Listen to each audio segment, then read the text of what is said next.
अगर आजाद उड़ना चाहते हो ना तो एक बाज की तरह बनना, वही बाज जो बादलों की छाती चीर के उनसे भी ऊपर उड़ता है। दोस्तों आज मैं आपको बाज के 6 एटीट्यूड रूल्स बताऊंगा जो अगर एक आम आदमी अपनी जिंदगी में फॉलो करना शुरू कर देना तो किसी का बाप भी उसके सामने टिक नहीं पाएगा, छेड़ नहीं पाएगा, उसे रोक नहीं पाएगा।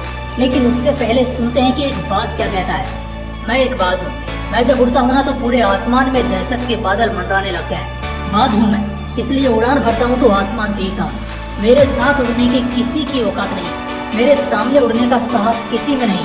मैं एक बाज हूँ, जब बादल गरजते हैं तो सारे पंछी कांपते हैं और मैं हंसता हूँ और बस ये सोचता हूँ कि ये गरजने वाले बादल बरसकर आखिर मेरा क्या ही उखाड़ लेंगे। मैं एक बाज हूँ, जब सब छुपने की जगह टकराए उठे मैं बादलों को चीरकर उससे भी ऊपर निकल जाता हूँ। मेरा भौकाल है, तभी तो मेरे सिर पर ताज है। मुझे किसी के सामने झुकना मंजूर नहीं, डरना तो मेरे खून में ही नहीं। हर कोई जन्म लेने के लिए सिर्फ एक बार संघर्ष करता है, लेकिन मैं एक ही जिंदगी में 2 बार मरता हूँ। लेकिन उस मौत से लड़कर अपनी जिंदगी को 2 बार हासिल करता हूँ। मेरा हौसला इतना बुलंद होता है कि मैं मौत से भी टकरा जाता हूँ। आत्मसम्मान इतना मजबूत है कि लड़कर मरना मंजूर है लेकिन घुटकर जीना नहीं। नमस्कार दोस्तों, मैं त्रिलोक सैनी एक बार फिर तुम सभी के दिलों में आग लगाने की खातिर मैदान में उतर चुका हूँ। तो अपने कुर्सी की पेटी बांध लो क्योंकि सैर करेंगे उस आसमान की जहाँ का राजा एक बाज है।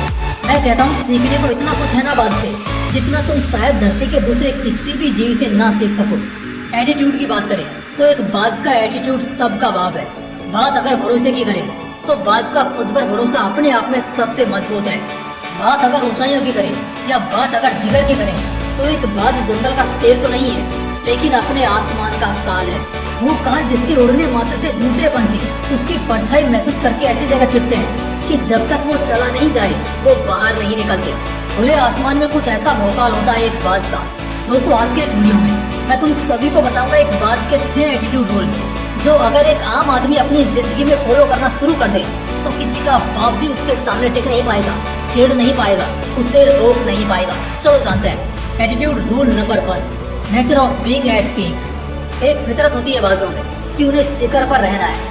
शिखर पर पहुंचने के लिए चाहे कितनी भी चुनौतियों से उन्हें टकराना पड़ जाए वो टकरा जाते हैं। ऐसी फितरत जिस प्राणी में मिले, चाहे जिस भी इंसान में देखे, वो सब शिखर पर पहुंचे।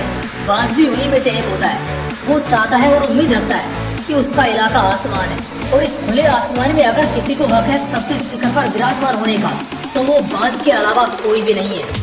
जब तुम्हें क्लास में दूसरा या तीसरा आना पसंद ही नहीं होगा, चिढ़ होगी तो तुम्हारी सिवाय कोई और टॉप कर ही नहीं पाएगा। लेकिन वो एक अंदर से फितरत झलकनी चाहिए कि सलाह उड़ना है तो सबसे ऊंचा उड़ना है और यही फितरत एक बाज में होती है। Rule number 2, they know their standard. कभी बाज को कौवों के झुंड में उड़ते देखा है? ये खास तमाचा उन लोगों पर है जो अकेले रहने से डरते हैं। चाहे कोई साथ रहे या बाहर में जाए, तुम्हें अपना स्टैंडर्ड मालूम होना चाहिए। बाज अकेला रहता है, खामोश रहता है, लेकिन फिर भी आस करता है और उस आसमान पर उसे की हुकूमत चलती है। वो चाहे दर्द में हो, चुनौतियों से लड़ रहा हो या किसी भी हालत में हो, वो कभी कबूतरों के झुंड को नहीं चुनेगा या उनके साथ नहीं उड़ेगा क्योंकि वो अपनी औकात जानता है। अगर आज उसने कबूतरों के झुंड को पकड़ लिया तो सारे पंछी कल अपनी औकात भूल जाएंगे और बाज फिर राजा नहीं शायद गुलाम बनकर रह जाएगा क्योंकि संगति में रहने से उसकी संगति भी वही छोटी उड़ान वाली रह जाएगी और जो बाज पहले आसमान का ताज था वो महज गुलाम बनकर रह जाएगा। बस इसी वजह से एक बाज हमेशा अकेला उड़ता है और सबसे ऊंचा उड़ता है और यही वजह है कि वो राज करता है। Attitude rule number 3, fighting in blood. एक बाज के ना खून में लड़ना लिखा होता है। ऐसा क्यों बोल रहा हूँ जानते हो? जब एक बाज 40 साल का हो जाता है ना तो फिर उसको अपनी जिंदगी से दोबारा एक जंग लड़नी पड़ती है। उसके पंख इतने ज्यादा भारी हो जाते हैं कि वो अब उनके दबाव के चलते उड़ भी नहीं सकता। उसके नाखून इतने लंबे हो जाते हैं कि वो अब शिकार नहीं कर पाता। उसकी चोंच आगे से इतनी मुड़ जाती है कि वो मांस को चबा नहीं पाता। ऐसी एक नहीं बल्कि कई चुनौतियां आती हैं एक बाज के पास। उसके पास 2 रास्ते होते हैं, पहला कि वो सब कुछ झेलता रहे और एक दर्दनाक मौत को कबूल कर जाए, या फिर अपने आप को कष्ट दे और सब कुछ नोच कर एक नया जन्म ले और अगले 40 साल सुकून से फिर से पहले की तरह राजा बनकर बिताए। हर बाजू वो दूसरा रास्ता अपनाता है क्योंकि लड़ना उसके खून में होता है। उसके खानदान पूर्वज सबने यही किया होता है और वो भी वही करता है। वो सबसे पहले अपनी चोट से अपने सारे पंख उखाड़ लेता है जिससे बहुत खून निकलता है। वो अपने नाखून को पत्थर पर मार मार कर तोड़ लेता है जिससे और खून निकलता है। अपने हर अंग को नया करने के लिए वो कष्ट सहता है, लेकिन ये आसान नहीं होता। फिर 6 महीने के अंदर उसे नए पंख, नए नाखून, नई चोट मिलती है और वो अपनी जिंदगी दोबारा जीना शुरू कर देता है। इसलिए दोस्तों लड़ने से कभी मत भागना। लड़ाई एक नई जिंदगी, इज्जत और एक नया किरदार देती है। Rule number 4, final focus the and. अगर बाज को अपना शिकार करना होता है ना, फिर वो किसी चीज के लिए नहीं रुकता, लेकिन इन सब में जो उसका फोकस होता है ना, कभी उस पर गौर करना, जिसे आप हम अपनी असल जिंदगी में मुहावरे के तौर पर इस्तेमाल करते हैं। वो है कि नजर हो तो बाज जैसी। गाड़ी चलाते वक्त बाज की तरह नजर होनी चाहिए।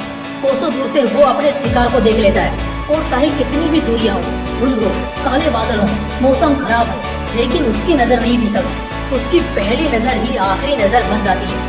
और बस एक बार वो नजर पड़ी अपने शिकार पर, खेल खत्म। अब चाहे कुछ भी हो जाए, बाज अपनी नजर से नहीं भटकने वाला।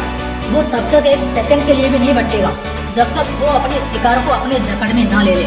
इस खूबी के साथ कुदरती रूप में बाज और शेर दोनों पैदा हुए हैं, लेकिन समय के साथ साथ बाज अपनी इस खूबी को और ज्यादा तेज करता जाता है। और यही वजह है कि बुढ़ापे में भी आसमान पर सिर्फ उसी का हक होता है। Rule number 5, silence. कौवे जब उड़ते हैं ना, तो कभी गौर करना कितना शोर करते हैं, लेकिन एक बाज तो जल्दी से दिखता भी नहीं है। यही फर्क होता है एक बाज और दूसरे पंछियों में। बाज शोर करने में नहीं, बल्कि उड़ान भरने में यकीन रखता है। झुंड के सारे नहीं, बल्कि आसमान को अपने वजह से मशहूर करने की ताकत रखता है। लेकिन इन सब में वो खामोश रहता है। अगर 100 दूसरे पंछियों का एक झुंड भी खड़ा चहचहा रहा होगा ना, तब भी अगर बाज सिर्फ उनके ऊपर से उड़ जाए, तो उस झुंड की ऐसी हालत होगी जैसे उन्हें सांप सूंघ गया हो। अपने लिए इतनी दहशत और इतनी शान सिर्फ वही प्राणी पैदा कर सकता है जो खामोश रहकर सबके बैंड बजाने की ताकत रखे। सिर्फ भौंकने या बड़ी बड़ी फेंकने से दुनिया तुम्हें नहीं स्वीकारती या अपना राजा नहीं घोषित करती, बल्कि दुनिया को तुम्हारी औकात पता होनी चाहिए कि तुम असलियत में किस हद तक जा सकते हो। और इसके बाद भी तुम्हें खामोश रहना होता है, क्योंकि खामोशी से बड़ी कोई ताकत नहीं। तभी दुनिया सलाम ठोकती है। Attitude rule number 6, the winning mindset. एक बाज के माइंडसेट से सीखने को बहुत कुछ है। तुम खुद ही सोचो ना, जहाँ दूसरे पंछी तकलीफों से बचकर निकलने की कोशिश कर रहे होते हैं, उस वक्त बाज उन्हीं तकलीफों को चीरकर ऊपर जा रहा होता है। जब बादल गरज रहा होता है तो पूरा आसमान कांप रहा होता है, सिवाय बाज के।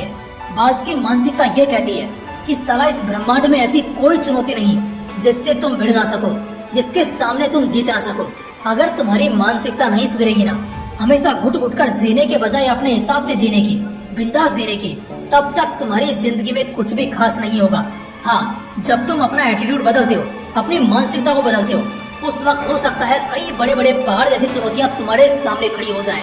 लेकिन अगर तुम पीछे नहीं हटोगे तो 100% मैं लिख कर देता हूँ, वो चुनौतियां खुद दम तोड़ देंगी, तुम्हारे सामने झुक जाएंगी और तुम उन चुनौतियों को ऊपर से लांघकर आगे निकल जाओगे। इसलिए मानसिकता डरने वाली नहीं, डर को डराने वाली होनी चाहिए। हार जीत अलग बात है, लेकिन हार मान लेना बहुत गलत बात है। और दुख की बात यह है कि आज 80% से भी ज्यादा लोगों की यही डरने वाली मानसिकता है, जिस वजह से उन्हें गुलामी मंजूर हो जाती है, लेकिन अपने हक की लड़ाई नहीं। लेकिन दोस्तों, ऐसे कब तक जी लोगे? गुलाम बनकर 100 साल काटने और रोने से अच्छा है एक बार अपने अंदर उस मानसिकता को लाओ, जिस मानसिकता के साथ बाज एक ही जिंदगी में 2 जन्म जीता है, और फिर पूरी जिंदगी एक बाज की तरह, एक राजा की तरह, एक नवाब की तरह जिए, बिना डरे, बिना हिचके, बिना हारे और बिना झुके। अगर वीडियो पसंद आया, दिल में आग लगी, तो वीडियो को एक लाइक करना और अपने दोस्तों के साथ जरूर शेयर करना। और अगर आपने मोटिवेशनल ड्रीम्स को अभी तक सब्सक्राइब नहीं किया है, तो इसे सब्सक्राइब करके बेल आइकन जरूर दबा देना। बाकी फिर मिलते हैं इसी तरह के एक और बवाल वीडियो के साथ। जय हिंद, जय श्री कृष्ण।